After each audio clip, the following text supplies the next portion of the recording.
Hello people! Wala tayong lunch serye kanina dahil nag-reheat lang kami. At dahil sa walang paluto, nagawa tayo ng mini pizza para pang baon ng mga bata. Ang written recipe, ilagay ko na lang sa comment section or di kaya sa screen. Yung ilalagay kong written recipe, kung gusto niyo yung makagawa ng ganito kadami, doblehin nyo yung recipe. Dahil today, dinoble ko yung siya. Yung water na nilagay ko dyan, pwede nyo palitan ng milk. Ginamitan ko to ng electric mixer, pero pwede naman talaga manual kung walang ganito.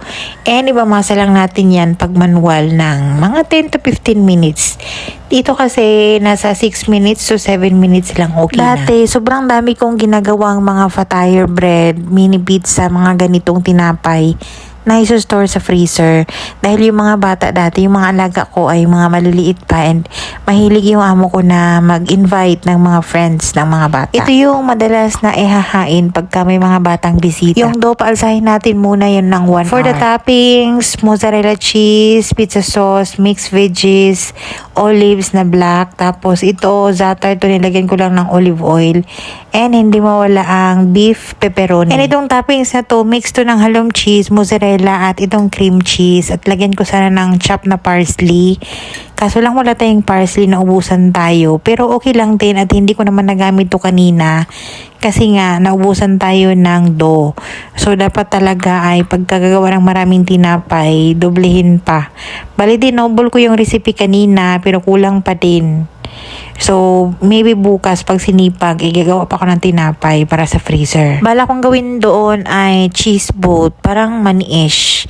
Tapos, meron pa tayong gagawin sana na hotdog bread para sa pangbaon ng mga bata. Kaso lang naubusan talaga ako ng dough. Naubusan na rin ako ng flour at tinamad na ako magpabili. Ito na yung ating dough. Nag-double na yung size niya after 1 hour na naka-proof.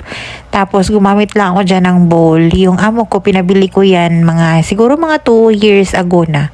Pinabili ko siya ng cookie cutter until now, wala pang binili. Yung hulmahan ko dyan, pinalitan ko yan dahil nalagihan ako sa bilog. Kasi nga dapat mini pizza para cutie-cutie. Tapos nahirapan din ako doon, kaya pinalitan ko siya ng baso. Super dali lang gawin yung pizza. Ang matagal lang dito ay yung pagpapaalsa, tapos yung mga toppings, habang nagpapaalsa tayo, i-prepare na natin para madali na. Pati yung mga lutuan, mga baking pan, nalagyan na natin ng oil para dire-diretso na pagka nakalsa na yung dough. Bago lang din lagyan ng mga toppings yan, ay itusukin natin ng tinidor para hindi siya lulubo. Dito sa mga alaga ko, favorite nila yung pepperoni, cheese, and black olives na toppings. Kaya naman pagka mag-mini pizza, mas marami talaga yung gawa ko na may pepperoni and black olives. Tapos yung dalaga ko namang alaga, gusto din nito ay nasanay talaga to na yung mini pizza from dati pa talaga yung veggies na mix. Colored bell pepper, tapos white onion, may black olives din. Pwede din i-mix yun with pepperoni. Pero yung gusto niya talaga is yung mga gulay. So, gumawa ako dyan ng isang tray.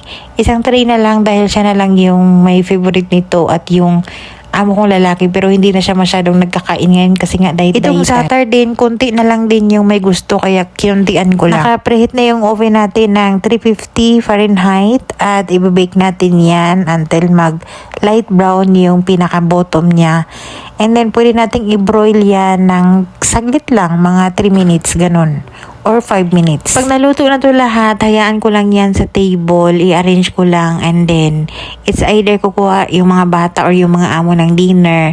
Yung natira nito ay ilalagay ko sa ziplock at ilalagay ko sa freezer. Pagka kailangan sa baon or kakailanganin nila ng mini pizza para sa kanilang dinner or nagutom sila, iinitin na lang yun sa microwave or doon sa maliit naming lutuan para sa bread. And that's it for today.